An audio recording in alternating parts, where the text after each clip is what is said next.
Now the pizza dough has been proofing at least an hour, hour and a half, or double or even triple in size. And this is what it should look like. Nice, big, fluffy pizza dough. It still feels wet, but it's not sticky. That's good to go for making great pizzas. So now the pizza dough is ready to be rolled out. Let me show you how to do that. First thing you need to do is to put a tiny bit of flour into your working area, something like this. Take a large clump of pizza dough. Don't worry about weighing it or whatever, just do something like this, because I'll show you what we do with the excess. Once you grab it like this, you take your dough. What you want to do is form a nice soft ball like this, just turning it inside out so you get that sort of structure there. So you close the end off just like this, give it a stretch, give it a stretch, let it sit there. So it looks something like that. Once it's done, I like to let it rise just ever so slightly. Next thing we need to do is to prepare the template. This is our 30-centimeter pizza. Now this recipe that we're doing today, you can probably do 4 or 5 pizzas.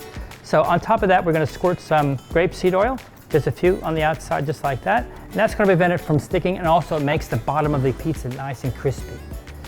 So let's give that a quick wipe. Okay, that is now good to go. So this is the pizza rolling pin. You can see it's a little bit more narrowed in the edge. This is to form a really nice firm crust. So just temper both sides with a bit of flour.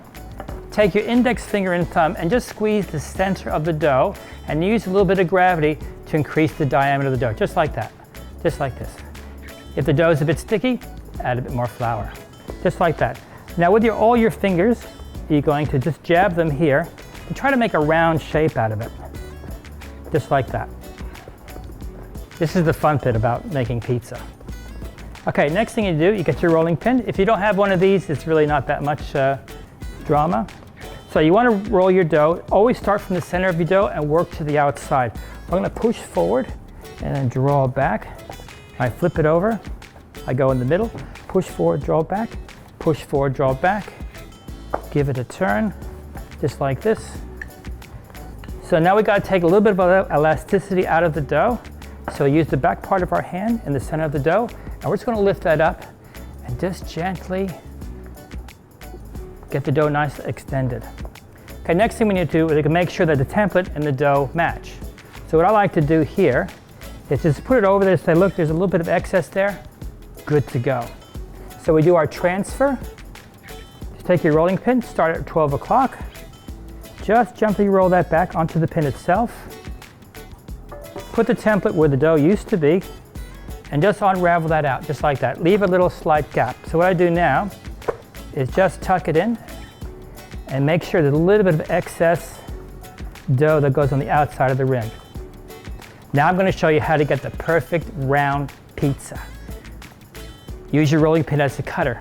Start from the blank end here and start rolling the outside. So I'm basically cutting the dough here to its shape. And you notice that the dough, you don't have to do this at home, this is a bit of a chefy thing, is to keep rolling it onto pin doughs like this. And that goes to where your source is. Remove your excess. And that pizza dough is good to go. Now we're going to put the sauce on. So the passata has cooled down quite well. So I use about 1/2 cup of sauce. I like working over the dough because if I were to spill the sauce, it's going on the dough anyway. So right there, start from the middle, work to the outside. Leave yourself a nice bit of room for the crust, just like that. Wow, this sauce smells amazing. Okay, transfer the back. Next layer always is the cheese. This is mozzarella. I take a big handful over the top. That goes to the center. Again, like the pizza dough, work from the center to the outside. Just like that. Okay, next layer, it's up to your imagination. I kind of like salami, so I'm going to do everything around the outside, nice and symmetrical. Just like that. My next layer, again, totally up to yourself. Here at Blue Flame Kitchen, we love sweet potato. So that goes on the outside just like that. And it's something interesting to eat something different on your pizza. So sweet potato is a big hit here. Okay, the next layer we're going to put down is some red capsicum. So we're going to scatter these nice and even. You can put mushrooms, you can put sausages, whatever you like, but make sure you don't overcrowd the pizza. So that's looking pretty good. Now we got some red onions. Some people like them, some people hate them. Just don't put too much onion on that. Just a few rings like that should do it. Now one of the final touches here, we got some baby bocconcini. We're gonna pop them onto the outside like this. Now a good pizza, what it looks like, it doesn't matter how I turn the pizza, it always looks the same. So everything nice and symmetrical. Don't bother putting a face or try to make something else out of it. Just really show off your skill of making a great pizza. Well, we got some olives, sprinkle a few of those on there. Sun-dried tomatoes, just a couple there. Now if you like anchovies or whatever like that, put them on now. And last thing I'm going to do, put some nice sweet grape tomatoes, again, on the outside. Just like that. So my oven is set around 250. So if you're doing this at home, make sure your oven is really, really super hot to get that pizza to cook properly. And the last thing I'm going to do is going to season up with a nice bit of olive oil. Just do some circles around the outside. And that pizza is now ready for the oven. So after about 12 minutes in the oven, let's go check and see what that pizza is doing. It smells amazing.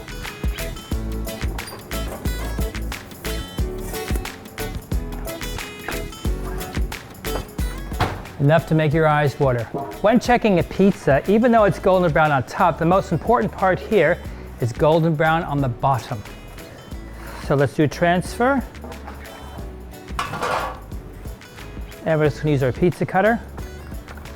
Or you can use one of these or a large knife. But just make sure you're aware that the pizza is extremely hot at this stage. And this particular pizza is fantastic as a breakfast the next morning. Onto our serving plate. And we got some fresh basil, just freshly picked from the garden.